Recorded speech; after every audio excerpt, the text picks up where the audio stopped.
Shartnomamiz chiqdi. Ya'ni shartnoma bo'yicha to'lovni amalga oshirish uchun shu shaxsiy kabinetda shartnomani yuklab olamiz.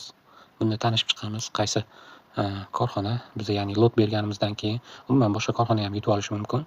Xuddi shunaqa shartlar asosida agar kim eng past narxi bersa, o'sha bilan shartnoma tuziladi. Bizda yetkazib beruvchi ma'lum va qanaqa shartlar doirasida shartnoma tuzildi. Ya'ni xuddi shu qurilmani eng past narx bergan tashkilot xuddi shunaqa ilovada keltirilgan shartlar, parametrlar asosida o'rnatish shart, belgilangan kafolatlar doirasida o'rnatish shart. Endi shartnoma bo'yicha shu 80% to'lanadi. Shartnoma bo'yicha to'lov 80% to'langanda shuni o'zida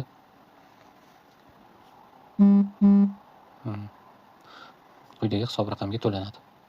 Bank hisob raqamiga to'lanadi. Kasbank kassasi orqali to'lasa ham bo'ladi, klik orqali ham to'lasa bo'ladi. Klikda faqat 1% komissiyasi bor. Bank orqali to'laganda ayrim banklarda komissiya olmasligi ham mumkin. Ayniqsa Trust bankda bugungi kunda olmayapti.